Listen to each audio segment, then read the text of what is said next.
tem que me ajudar nesse título aí, cara. Por muito tempo tentei me convencer de que te amava. Vai ter, tipo, uma sigla? Nem facilita, né? MT. Tipo, que fica mais fácil. O nome completo. Por muito tempo tentei me convencer de que te amava. Aí também, cara. É isso. Você pegou. Eu gosto do título. Eu também acho legal, acho bonito. Parece nome de banda indie, sabe? Eu achei que parecia nome de filme cult, assim, sabe? Filme europeu, sei lá. Fala pessoal, tudo bem? Tá começando mais um Papozinho. Hoje eu tô aqui com o Thiago Souto. Thiago, obrigado aí pela tua presença aqui no canal. Pela segunda vez, é isso? Segunda vez, acho que sim, na divulgação de Labirinto. Labirinto acho que teve um outro vídeo e essa é a segunda. E eu já fiz resenha e tal, né? Bem no começo do canal, acho que eu fiz resenha do Microcosmos também. Então, mas hoje a gente tá aqui reunido pra conversar sobre o novo quadrinho do Thiago, que é o Por Muito Tempo Tentei Me Convencer de Que Te Amava. Caraca, eu acertei, bicho. Que é o novo quadrinho do Thiago que tá saindo pela Balão Editorial e tem edição do Ramon Vitral, né? Então, um time aí que se reuniu pra lançar esse quadrinho, bem legal. E é um quadrinho que, antes de mais nada, eu queria dizer que eu gostei muito e que eu indico pra vocês, porque às vezes o pessoal, Thiago, assiste as entrevistas e vem me perguntar no Facebook ou no Instagram, mas e aí, tu gostou mesmo? Tipo, o quadrinho é bom mesmo? Então eu tô falando, é bom, vale a pena comprar. Se você for na Comic Con, então adquire lá o teu, que com certeza, acho que... Com certeza não, né? Não sei o que você gosta, mas eu acho que você vai gostar. Então, Thiago... Oi? Depois eu te pago. Depois a gente acerta isso aí. Mas, então, Thiago, esse quadrinho, só para fazer uma breve introdução, ele fala sobre a Avenida Paulista, falando de uma maneira bem simples, né?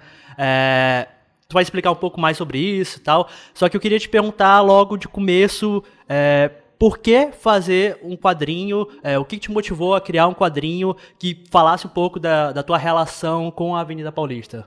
Qual foi o pontapé inicial, assim? Cara, foi das primeiras vezes que eu vinha desde que abriu a Paulista aos domingos, né?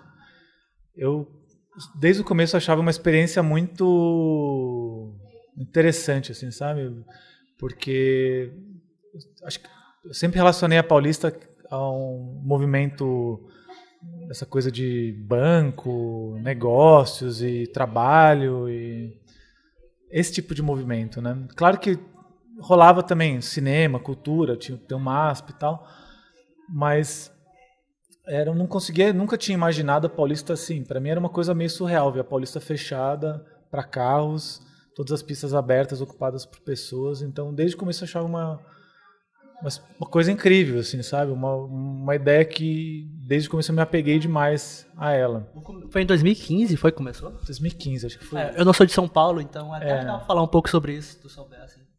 Eu acho que foi em 2015 mesmo, eu não lembro o mês, essas coisas, mas acho que foi por volta de 2015 mesmo, já deve estar no terceiro ano do Paulista aberto para as pessoas. É engraçado, né? No começo existia até uma certa resistência, assim, a visitar a Paulista aos domingos, porque tinha uma relação meio política em relação... se eu for a Paulista, então quer dizer que eu estou aprovando o governo do PT...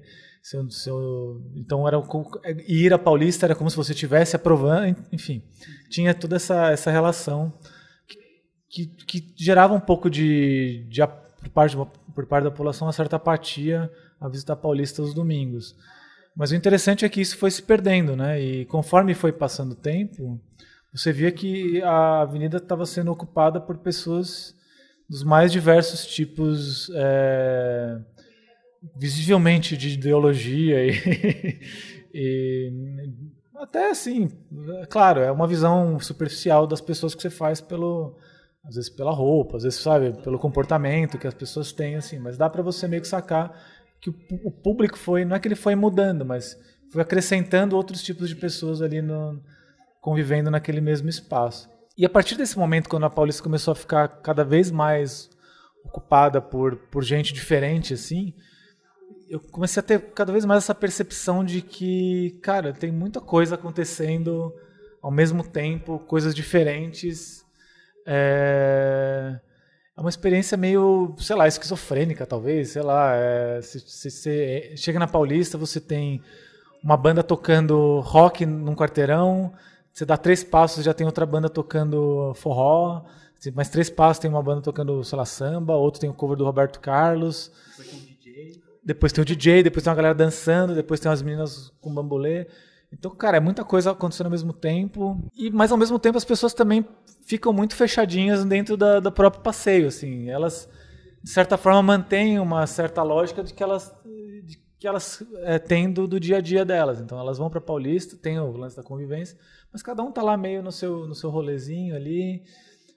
Então você tem essas coisas que acontecem ao mesmo tempo que são muito gera um contraste, assim, né? Você tem, sei lá, a banda tocando, você tem uma criança ali rodando bambolê, aí você tem um cara loucaço ali dançando na frente, e tudo ao mesmo tempo agora, assim. E isso acabou gerando um certo tipo de interesse, né? Eu olhando por esse ângulo, assim, achei que isso daria um bom pano de fundo para uma história.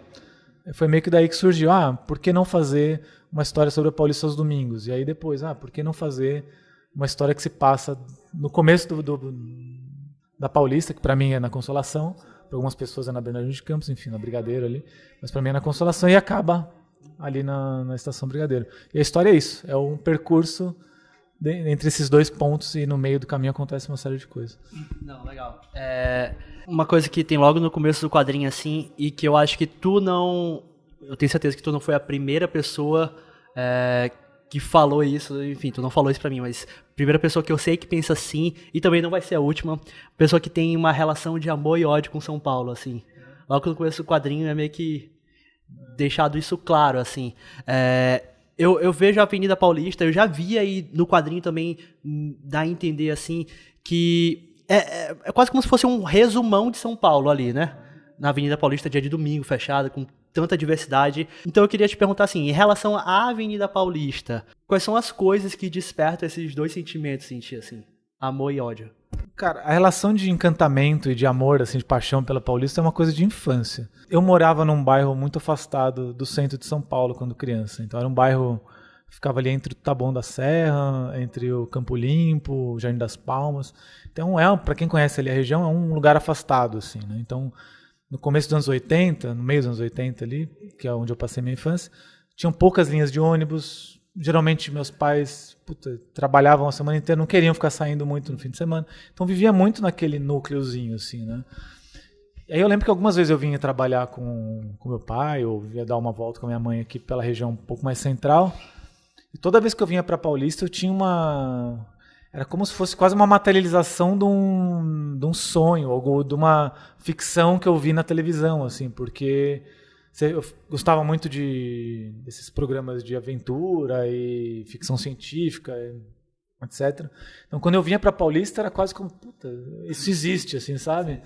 E ainda eu era pequeno, então tinha uma relação de escala ainda mais monumental, assim, com o espaço. Só de saber que, cara, isso é na mesma cidade que eu vivo, então eu me sentia como se aquilo pertencesse, de certa forma, ao lugar onde eu morava, por mais que fosse tão distante, assim, né? Dava, tipo... Orgulho, assim, é uma coisa meio besta, assim, sabe? Mas eu tinha orgulho, né? É que, enfim, essa coisa de orgulho hoje em dia parece ser uma coisa, pode ser levada para outro lado. Mas, enfim, era esse orgulho de poder pertencer ao mesmo lugar que aquele, né, que esse lugar meio de ficção científica. E algo que, mesmo lugar de algo que tu achou legal, né? Se tu vê dessa maneira simples também. Sim, era uma visão muito mais ingênua e, claro, não tinha nada disso. Né? E conforme eu fui crescendo e vindo mais aqui para a região, depois que eu saí do bairro onde eu vivia a minha infância e adolescência e fui morar mais perto aqui do centro, e pude conviver mais com a Paulista e com São Paulo, com essa região mais movimentada de São Paulo, você acaba notando que São Paulo é muito maior do que aquilo que você imagina, né? Então, você sabe que São Paulo tem um monte de problemas e que nem tudo é tão legal quanto parecia, assim. Então, depois que eu fui ficando mais velho, fui notando que as questões de desigualdade, de violência, de preconceito, que aquilo se materializava também, não só aquela ideia futurística que eu tinha, mas todos esses outros problemas acabaram se materializando mais para frente, conforme eu fui crescendo e tendo uma relação mais próxima com a cidade. E claro, a Paulista tinha isso que você falou, essa coisa de juntar tudo. Se você quer saber o que é São Paulo, você dá uma volta da Consolação até a Bernardino, você vai ter uma boa ideia do que se trata isso aqui. Assim. Então, Thiago, antes de a gente começar aqui a entrevista, eu comentei contigo que eu gosto muito de passear na Paulista dia de domingo. Eu não sou daqui, né? O pessoal sabe. Estou morando aqui vai fazer 1 ano e meio agora. Então, é algo que eu realmente curto fazer, que eu acho muito interessante, assim. Tanto de coisa que acontece na Paulista dia de domingo. E, enfim, eu costumo ir bastante.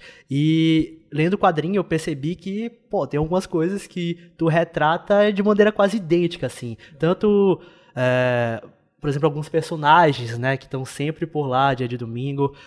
Eu queria saber o seguinte, esse teu trabalho de observação foi algo natural, foi algo tranquilo, que tu fez assim sem pensar muito, ou teve que ir alguns outros dias na Paulista, dia de domingo, e olhar assim com mais atenção aos detalhes e tudo mais? Como é que foi isso? Cara, eu escrevi o roteiro como se eu estivesse andando pela Paulista mesmo, né? Tem uma introdução, um quadrinho, que é uma coisa que fala mais da infância e tal, que é uma coisa mais autobiográfica, esse comecinho, e tem uma outra coisa que é mais ficcional, que é esse depois pra frente ali, né? E esse depois pra frente eu escrevi de uma vez só, quase como se eu estivesse andando pela Paulista. Então, o que eu fui colocando era o que eu ia lembrando desse percurso. Então, na Consolação ali, tem algumas atrações. Tem, sei lá, o Grande Grupo Viajante, que é uma banda que tocava ali na frente do Conjunto Nacional. Então, tem algumas atrações que acontecem ali no Conjunto Nacional. Tem as meninas do Bambolê, tem a banda de rock lá, o Picante Chernobyl, enfim, que eu comentei até com você. Tem um monte de atrações que normalmente se repetem nos lugares onde elas acontecem. Algumas são mais se deslocam mais, mas de uma forma geral elas estão sempre no mesmo lugar ali. Então, quando eu fui escrevendo, eu fui meio que relembrando o que acontecia em cada ponto. Então, eu escrevi meio que como se eu estivesse andando pela Paulista. Foi mais assim. Eu tentei fazer isso que você falou, de vir na Paulista um domingo e tirar foto, mas eu não funcionou tão bem para mim, assim, sabe? Eu achei que eu precisava escrever primeiro, e depois que eu escrevi, eu não senti nem tanta necessidade de ficar voltando, porque tem muito material na internet, tem fotos muito melhores que eu poderia tirar com um celularzinho ali e tal. Então, usei muito material de referência também, e na internet está cheio, assim, né? Então, foi mais assim.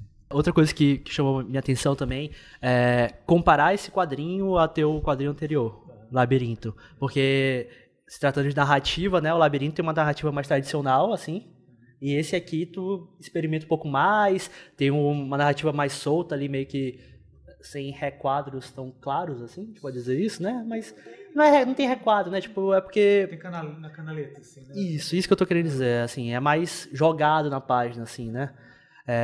E como é que foi isso? Tu pensou esse quadrinho dessa forma por algum motivo especial? Eu queria que tu consegue fazer uma comparação, assim, se tratando de narrativa desse quadrinho com o Labirinto. O Labirinto foi um processo muito doloroso, assim, de uma certa... Foi um processo muito longo. Foi quanto tempo, né? 3 anos e meio. Então, claro que não foram 3 anos e meio trabalhando o tempo inteiro intensamente no projeto, mas todo o período de produção foi de 3 anos e meio. Então, eu convivi com essa história durante muito tempo. Isso é bem desgastante, assim.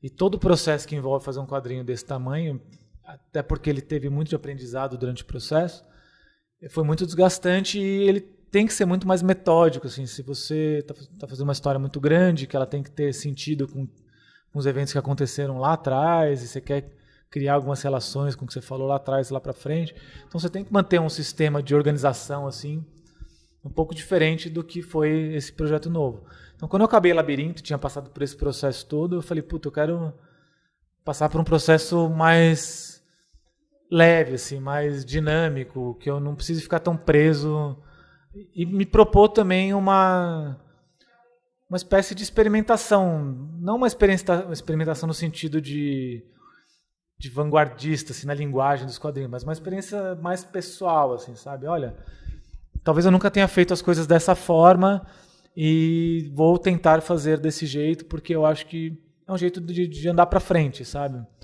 Se eu me repetisse logo na sequência de Labirinto, eu não sei se eu estaria tendo essa sensação de estar fazendo alguma coisa que me levou para algum lugar, assim, né?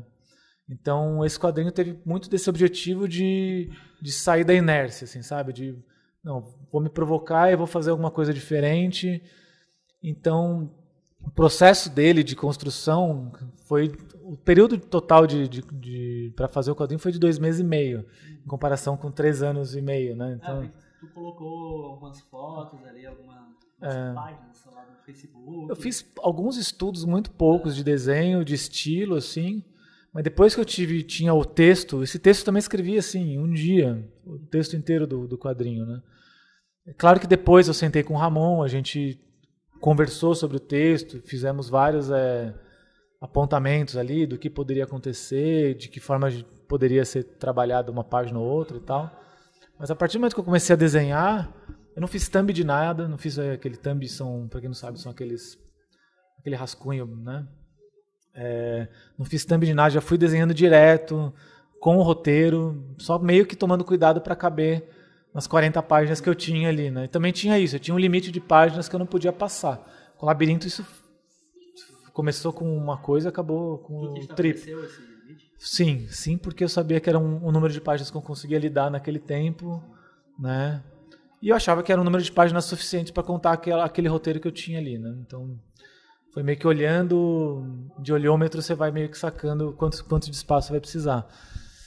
E aí fui desenhando e a coisa meio que foi surgindo naturalmente. A questão de não usar requadro, no começo tinha algumas páginas que não tinha um requadro desenhado, não tinha as bordas do quadro desenhado, eu tinha feito tudo sem as bordinhas, mas elas tinham uma ideia de divisão entre os painéis. Assim. Não, então, é isso que eu estava pensando, na verdade, quando eu quis dizer requadro, às vezes o próprio cenário serve como requadro, de certa forma. E aí eu fui tirando isso, conforme eu fui desenhando, eu fui eliminando até essa noção que existia de quadradinho, assim, né? Tanto que as únicas páginas que eu voltei para redesenhar algumas coisas foram acho que as 2 primeiras páginas do quadrinho, que elas tinham um pouco dessa ideia de que tinha uma divisão mais clara, assim. E aí eu fui lá e tirei, porque eu achei que ficou legal. Porque assim, cara, andar pela Paulista é uma experiência. Você entra e você é meio que sugado por aquele lugar, você vai, passa por um monte de coisa, e você tá lá no final, acabou, e você, puta, o que aconteceu?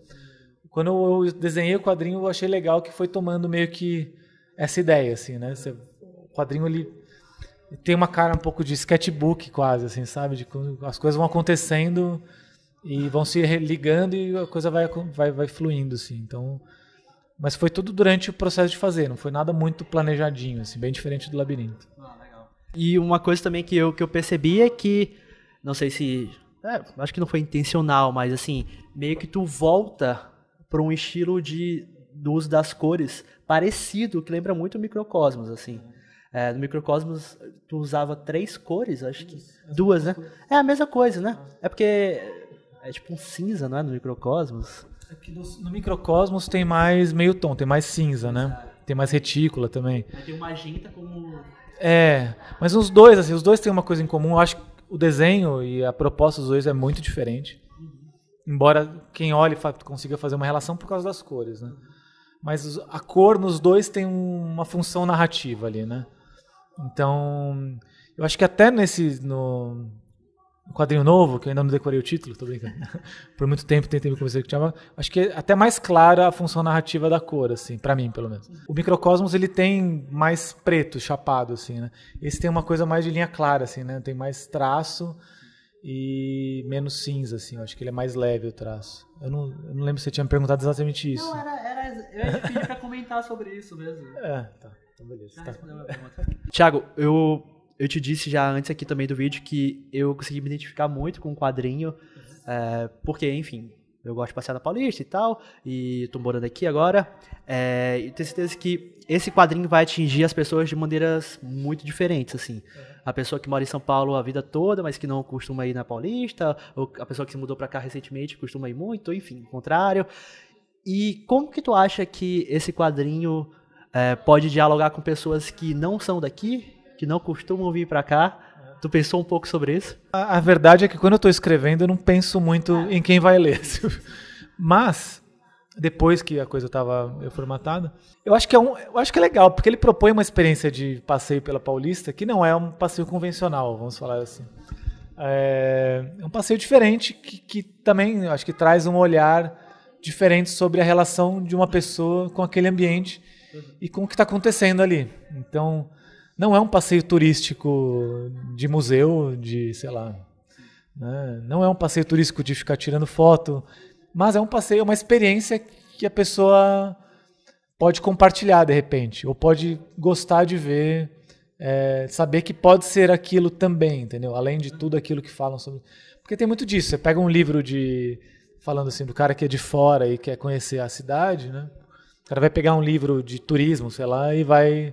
Ah, não, porque a Paulista tem esses pontos, o MASP, tem o SESC, tem o Instituto Moreira Salles, tem o Conjunto Nacional. Ninguém vai falar do tiozinho que toca guitarra não sei aonde. Vão falar, talvez fale um pouco a Paulista abre aos domingos para as pessoas e tem várias atrações.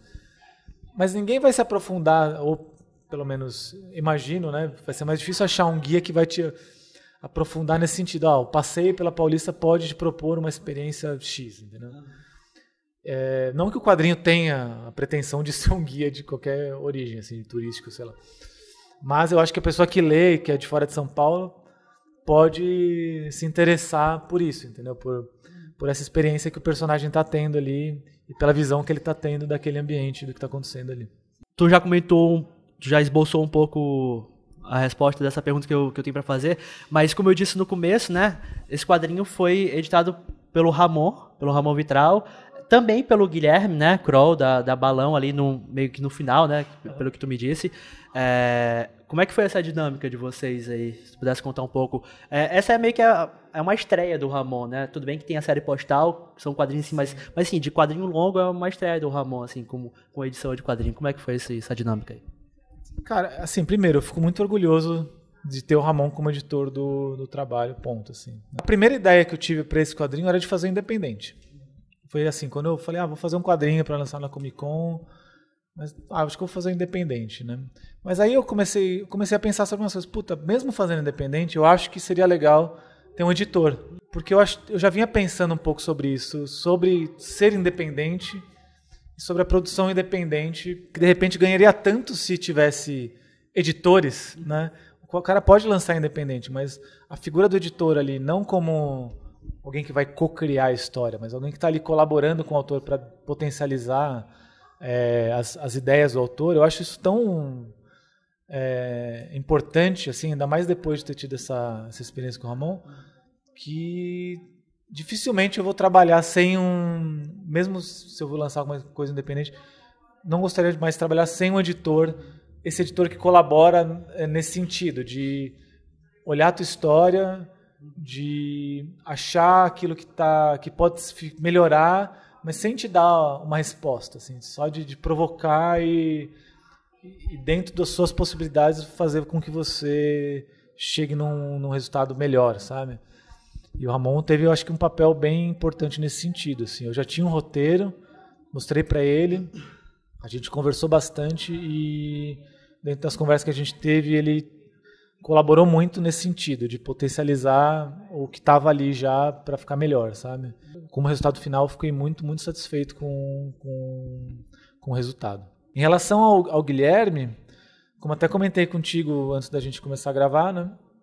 O Guilherme já é um amigo de muito tempo, né? Então, no FIC de 2015, para quem não sabe do FIC, mas o FIC é o evento de quadrinhos lá de Belo Horizonte, que dá muita ênfase para o quadrinho autoral nacional. Vale muito a pena conhecer por vários motivos. Um deles porque tem bastante público e principalmente porque toda a produção relevante de quadrinhos, ou boa parte dela, está presente no FIC. Assim, né? Enfim. É um evento mais divertido. Eu acho um evento fantástico, cara. E dentro do FIC tem um negócio chamado Rodada de Negócios, que é o seguinte, as editoras, algumas editoras, não sei se elas são convidadas ou se elas se colocam à disposição, não sei, mas elas estão lá e os autores têm a chance de mostrar os seus projetos para as editoras. Então, sei lá, tem 5, 10 minutos para mostrar o projeto, acho que você pode escolher não sei quantas editoras. Eu lembro que na ocasião de 2015, eu escolhi 3 editoras e o Guilherme foi o que mais gostou de Labirinto. Né? Ele ficou muito animado, queria lançar, por ele lançava na mesma hora, assim. Acabou não rolando por várias questões, era um projeto muito caro, a Balão não é uma grande editora. A partir daquele momento, a gente começou a conversar, ficamos amigos e tudo mais, e a gente sempre falava, puta, por que a gente não lança alguma coisa junto? Vamos fazer alguma coisa junto, vamos fazer uma coisa junto, e fica sabendo naquela conversa, né? E aí depois de um tempo que o quadrinho já estava mais desenvolvido, a gente já tinha uma ideia do número de páginas, cor e tudo mais, eu falei, puta, por que não tentar fazer alguma coisa com o Guilherme, que é um cara que eu admiro muito o trabalho, e que admiro muito a editora dele também, as publicações que ele faz e tudo mais. E aí acabou rolando, fiquei super feliz. E ele topou trabalhar assim, tendo o Ramon como editor. Então, foi uma coisa de ter 2 editores. O Ramon teve um papel muito importante na construção da história, ali, né, no desenvolvimento da história. E o Guilherme teve um papel muito importante na questão de viabilizar as coisas para publicar a história. Então, toda a parte de produção gráfica, da divulgação e tudo mais, o Guilherme tem... Ele também participou quando a gente estava fechando o roteiro de uma das conversas que a gente teve, inclusive a sugestão do título veio dele e tudo mais. Então, cara, para mim foi uma experiência incrível, assim, cara. Trabalhar com 2 pessoas que eu admiro demais, tanto o Ramon quanto o Guilherme, foi incrível para mim. Tu teve já com teus quadrinhos várias experiências de publicação, assim. Tu lançou 2 quadrinhos independentes, mesmo, um pela Ugra, né, como editora aqui, a Ugra, um usando o Catarse e depois publicando pela Mino, tô esquecendo de algum aí, e agora um pela Balão, já direto, assim, né? Sim. Tu pode, enfim, fazer uma comparação sobre essas experiências, o que é melhor, o que é pior em cada... Fala um pouco sobre isso, assim, porque tu é um dos autores que mais teve... modos diferentes aí de publicar. Porque eu acho que publicar financiando pelo Catarse é bem diferente de, beleza, eu vou lançar aqui independente direto. Enfim, comenta um pouco sobre isso aí pra gente. O lançamento independente, ele não foi uma opção, assim, né? Embora ele tenha sido muito importante. Lançar a Supernova, que é o meu primeiro quadrinho, e o Microcosmos independente, foi porque eu tinha que fazer dessa forma, porque ia ser muito difícil, primeiro, achar uma editora, enfim... ou fazer um Catarse naquela época para esses projetos. Supernova foi 2013. Foi o primeiro quadrinho. Foram só 200 cópias. Então foram experiências muito boas porque eu tive contato com o quê? Tem um lado independente que é difícil, porque você tem que bancar tudo sozinho, você fica muito inseguro, ainda mais porque naquela época eu estava começando e não sabia se os quadrinhos iam vender, se ia ter retorno financeiro daquilo que eu estava investindo. Era uma grana que para mim fazia falta, então não era uma grana que eu tinha, sei lá, sobrando ali. Realmente foi uma aposta, assim, né? Se não desse certo, eu não sei o que eu faria. Então foi muito arriscado, teve muita ansiedade envolvida. Mas, cara, te faz andar, assim, no sentido de... Você tem que divulgar isso, então de conhecer as pessoas, distribuir para pessoas que você acha importante, começar a conhecer quem circula ali nesse meio e tudo mais, distribuir para os meios, para mídia especializada, para poder ver o que as pessoas acham, para poder ter um feedback. Na época que eu lancei na Microcosmos não tinham tantos canais, quase não tinha youtuber assim de quadrinhos, eram poucos, sabe? O que me facilitou a vida naquela época, porque eu não tinha que mandar para muita gente e não tinha que fazer um filtro talvez tão grande assim para mandar, mas te faz entender melhor como funciona todo o processo de publicação mesmo, né? E que isso pode ser útil até quando você está publicando por editora, porque as editoras muitas vezes passam pelos mesmos problemas que os quadrinistas, assim, sabe? Né? Eles têm às vezes poucos recursos, pouca estrutura, às vezes precisa muito da ajuda do quadrinista para poder fazer a divulgação também. Então, ser independente foi muito importante nesse sentido. Quando eu comecei a lançar... No caso da Ugra, foi uma encomenda, né? E foi bem tranquilo, assim, né? Eu não tive tanta interferência de editor no sentido de olhar a história e tudo mais. O Douglas e a Dani foram super receptivos na ideia. Tipo, era isso que eu tinha para sugerir. Eles não fizeram nenhum tipo de objeção a nada e publicaram do jeito que estava, assim, né? O que foi ótimo também. Fazer o Catarse foi uma experiência bem surreal, porque eu não imaginava que eu fosse conseguir aquele número de apoiadores e E também é uma pressão muito violenta para mim, foi uma pressão muito grande, porque era um compromisso que eu tinha com muita gente, e eu ouvia as histórias de pessoas que atrasavam e que ficavam, cara, passando um perrengue violento depois, porque realmente, né, cara, não deve ser fácil. Então eu me comprometi a fazer a coisa num prazo e me esforcei ao máximo para poder entregar aquilo no prazo. Pude contar assim com muita sorte, e é uma coisa que eu me orgulho muito de ter publicado com a Mino, porque era a editora que eu queria publicar Labirinto desde o começo, assim, né? Desde que eu comecei, desde que a Mino surgiu e eu comecei a ver a linha editorial deles, eu falei, puta, eu acho que encaixa certinho aqui. Eu nunca escondi isso de ninguém, da Jana e tal, eles sempre souberam que eu queria publicar com eles. E depois, quando a gente começou a conversar, assim, até um pouco antes de começar a campanha, a gente já tinha umas conversas. Depois da campanha a gente conseguiu chegar num acordo e fazer, foi incrível, uma coisa que eu me orgulho muito, e foi muito bom trabalhar com eles. A Minos já tem uma estrutura que pensa muito no autor, em divulgar o autor, tem uma preocupação muito grande com a qualidade gráfica também, e era algo que para mim era super importante. E agora com o Guilherme é outra experiência, e com o Ramon também nova. Então, cara, assim, apesar de ter esses 5 livros publicados, né, eu ainda me considero num período de, assim, sempre estarei, mas assim, num período de aprendizagem, assim, bastante, que ainda tem muita coisa para absorver ainda, de como fazer, não só de como desenhar, escrever quadrinhos, mas de como lançar, de como funciona toda a estrutura por trás e tudo mais. Então, me propor esse tipo de novas experiências foi muito importante para poder desenvolver outros lados que não só do autor, assim, sabe? Eu não sei, assim, não gosto de fazer comparações, porque são todas experiências muito diferentes uma das outras. Todas agregam, né? Todas foram, assim, tive muita sorte de todas terem muitos lados positivos. Com Microcosmos, muita gente falou bem, e também foi um projeto que eu fiz super rápido e não esperava tanto, e foi até indicado a HQ Mix, sei lá. Puta, foi muito mais do que eu esperava do projeto. Com o Timelapse também. Esperava que fosse muito legal, mas ainda foi além daquilo que eu esperava. O Labirinto nem se fala, tipo, foi uma puta repercussão que de forma alguma esperava.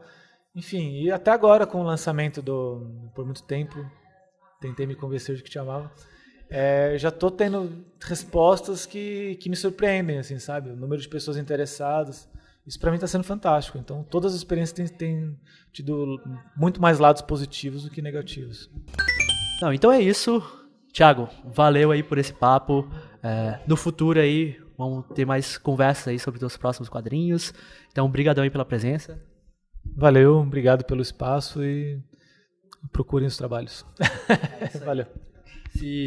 Esses vídeos aqui estão muito não focados, mas assim, antes da Comic Con, né? Porque é o grande próximo evento aí.